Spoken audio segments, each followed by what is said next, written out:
Thé Café. L'invité café de ce matin, la rentrée politique du Parti socialiste guyanais, samedi dernier à Cayenne.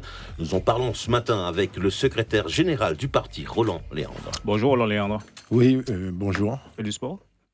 Pardon? Vous faites du sport? J'en ai fait beaucoup, mais malheureusement, Et plus maintenant. parce que j'ai quelques soucis de santé. J'ai trop abusé à l'époque où j'étais valide. Et maintenant, j'ai quelques difficultés à en Bon, faire. ça ira mieux à l'avenir. Alors, rentrée politique du Parti socialiste guyanais samedi dernier. Est-ce le début d'une nouvelle ère pour le parti qui sort de sa léthargie enfin?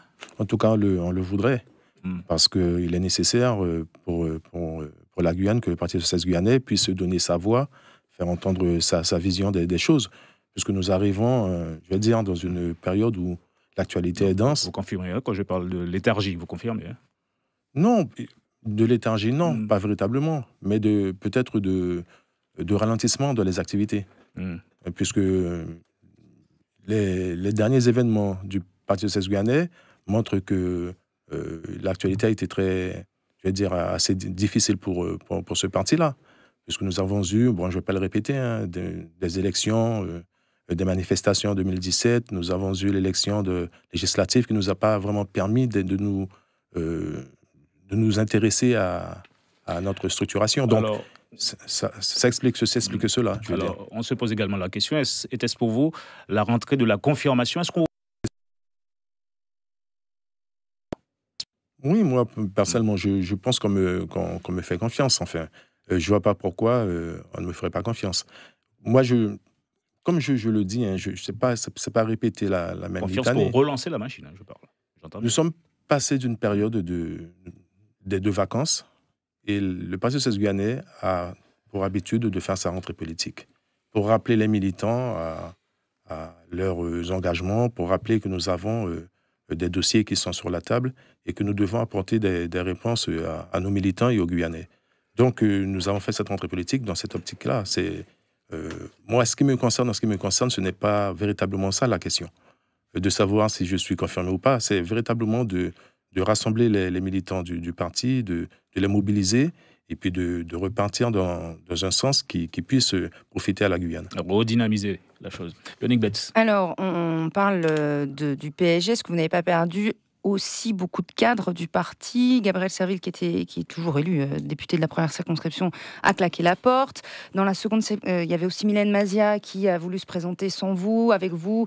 Ça a un peu clashé au PSG autour d'elle. Est-ce qu'il y a encore du monde au PSG? Oui, il y a du monde. Vous êtes combien? Mylène Mazia est toujours présente au sein de notre parti. Vous revenez sur Gabriel Serville qui a été élu sous l'étiquette PSG, qui a claqué la porte, vous avez raison. Mais cela ne nous empêche pas de continuer. Vous êtes combien aujourd'hui d'adhérents? Écoutez, nous n'avons pas fait, à l'heure actuelle, nous n'avons pas fait le bilan, mais nous étions, lors du dernier bilan, nous étions à plus de 300 adhérents. C'est vrai que ce n'est pas ça notre priorité. Notre priorité, c'est vraiment de se restructurer, de repartir, parce que c'est vrai que chaque événement qui a lieu, comme vous l'avez cité, a tendance à déstabiliser un petit peu. Mais le Parti socialiste guyanais reste un grand parti et nous devons à chaque fois rebondir. Et c'est ce que nous faisons. Un parti qui doit quand même rassembler, réunir le plus grand nombre d'adhésions possible pour repartir sur de nouvelles bases. Oui, attirer les jeunes notamment. Oui, bien sûr, mais c'est pas une situation, c'est pas... le dire comme ça semble simple, mais le faire en réalité, c'est compliqué puisque nous sommes dans une situation mondiale, je vais dire même au niveau de la France hexagonale. Les partis politiques ont d'énormes difficultés à rassembler, à fédérer autour d'eux. Donc, nous vivons les mêmes difficultés. C'est vrai que la tendance est à la création de mouvements en ce moment. Comme celui de Gabriel Serville, vous ne connaissez pas qu'il nous fasse de l'ombre Mais peut-être qu'il va faire de l'ombre, puisque nous sommes dans cette période, je vais dire, où les mouvements prennent corps et autour de personnalités comme ça. Mais est-ce que ça va durer? Nous, les partis politiques, le Parti socialiste guyanais a 62 ans. Donc, nous sommes sûrs de la pérennité de ce parti-là. Tandis que les mouvements, on en a vu qui sont nés avec de grands hommes, des leaders charismatiques et qui ont aujourd'hui... On a vu ce que ça donnait avec Emmanuel Macron. Voilà. Donc, est-ce qu'on peut véritablement baser... de feu de paille à ce sujet-là. Donc, nous, on peut s'en inquiéter. Et nous avons, intérêt au niveau du Parti socialiste guyanais de rester et de continuer notre combat à faire passer notre idéologie Parce que quand ces partis-là vont disparaître, que vont devenir les Guyanais? Quand ces mouvements-là vont disparaître? Parce que leurs leaders charismatiques, ils ont un certain âge. Hein, et dans 4-5 ans, il ne faudra plus compter sur eux. Donc, qu'est-ce que nous, on fait? Alors, moi, je pense que les partis politiques locaux, ce n'est pas que le PSG, ont intérêt à maintenir leur existence, à maintenir leur travail, parce que ce sont des mouvements qui s'inscrivent dans la durée. Exactement. Olivier Daman. Oui, mais justement, alors comment faire? C'est un peu la question que j'allais vous poser, avec justement ces mouvements qui arrivent. On a parlé tout à l'heure de l'extrême droite aussi, qui monte. Hein. Aujourd'hui, comment faire pour vous, les partis traditionnels comme vous, pour pouvoir résister? Mais résister, c'est peut-être déjà se mettre au goût du jour, je vais dire, hein, avec tout ce qui est les réseaux sociaux, les nouvelles manières de communiquer. Je pense que ça joue un rôle important. C'est purement la communication? On doit pouvoir s'adapter. Et le faire tout en maintenant cette proximité que nous avons nos PSG à travers les sections qui sont en contact avec la population. Il est fondamental qu'on reste en contact. Mais il faut qu'on en rajoute d'autres moyens qui sont aujourd'hui... les jeunes ne connaissent pas que par ce genre de réseau pour communiquer.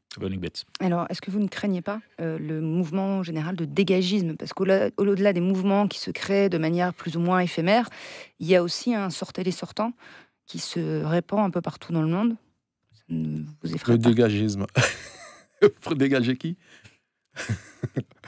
Les anciens, ceux qui sont là depuis des décennies. Oui, de toute façon, il faut que les jeunes prennent je ne sais pas si c'est du dégagisme ou bien si c'est un effet, je vais dire un phénomène naturel de remplacement voilà. Faites-le comme vous voulez, allez pas virer aussi. Non, mais moi je pense qu'une société vit, on naît, on grandit, on meurt, et les jeunes prennent la place de ceux qui sont partis. C'est normal. Roland Léandre, merci d'avoir répondu à nos questions ce matin. C'est moi, merci. L'invité café. Suivez l'info sur Guyana Première, télé, radio et internet.